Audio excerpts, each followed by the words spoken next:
People would also say that it's not uncommon that there will be UFO activity uh, happening in the same time when people would see Mothman. Also, people would see strange birds, not necessarily Mothman, could be, but also they were saying they saw a flying dinosaur.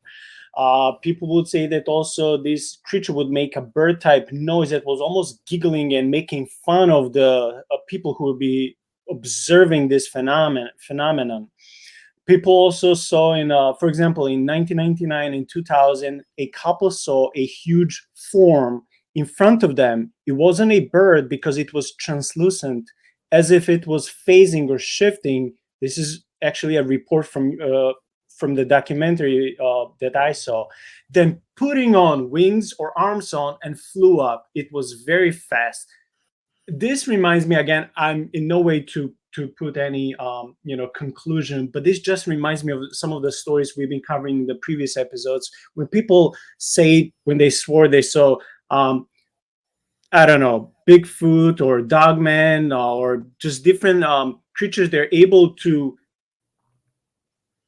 just disappear into thin air, but also manifest themselves in flesh and blood as animals. So they will be able to shapeshift and show themselves in different forms, in different time, and then suddenly disappear so people can't find them. So I'm not saying this is the same. It just reminds me, when I read some of the stories, I'm like, this reminds me of those so-called shapeshifters. Um, Okay, for example, this is also very interesting. After year 2000, so this is a newer report. One eyewitness reported seeing an entity with red eyes in the dark, 7 foot tall. In 2005, an engineer saw a creature without arms, but wings that bent and folded inward. It tried to communicate telepathically with him, and then it flew away around 50 miles per hour. And you know what's also, I feel sad for some people because they seem to be traumatized after experiences like this, and they're like, I don't know whom to tell. Thank you, Tobias. Thank you to, whenever they find websites like yours, they can report this. They can find someone who will not mock them, and but many times they also feel fear, like, will this entity follow me? Why is this happening to me? Why am I the one who can see it and not my coworkers or my family? So I mean, I have sort of a empathy for people who are just living in fear, right?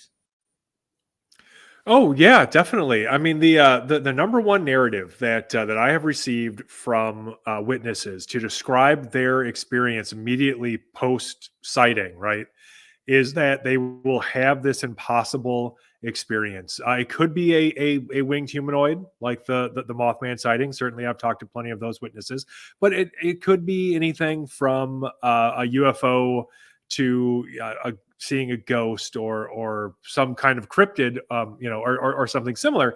And what they'll do is they'll have this impossible experience, right? This very impactful, powerful event will occur, and they want to talk about it. Like, we're social creatures, right?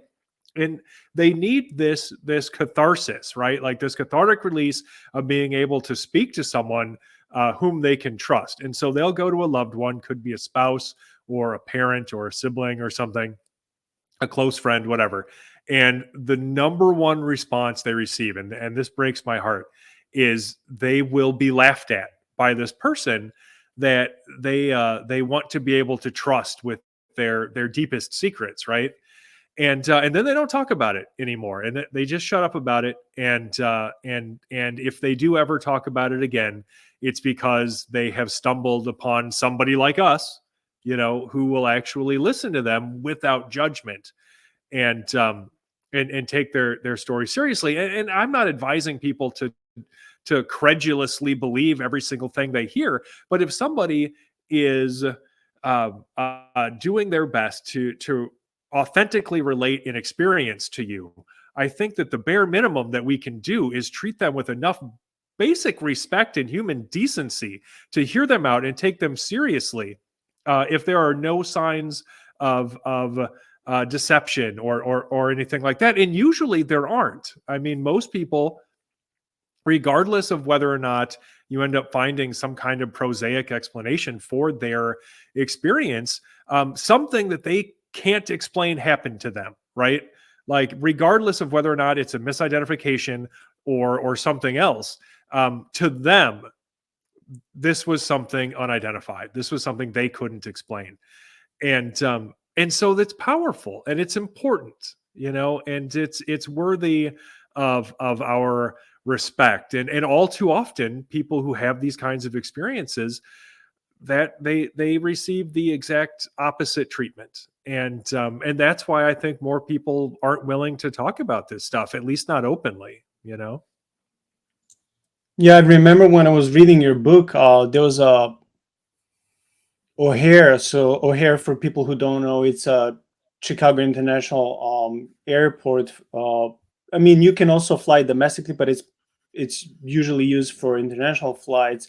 So there was an O'Hare security employee who witnessed something, and but then he said, "Please don't use my name. I don't want everyone to know this because I can lose my job."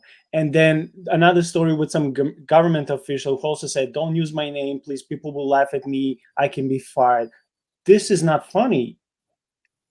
I, I I just feel bad for people who have to hide, or honestly, if they wouldn't have people like you to tell them, I think that will psychologically mess them up because they're like afraid. First, they're afraid of what they saw. Second, they're afraid they'll be laughed at, and then third, they're afraid they'll lose their jobs. So in a way, I think that people like you who are honest and want to help, for people who experience something traumatic, it's almost like a therapy, sort of, that someone was able maybe to talk to you, have a cup of coffee, meet in person, say, "Hey, this is what I saw. I don't know what you'll think about it, but I'm honest. I have nothing to gain."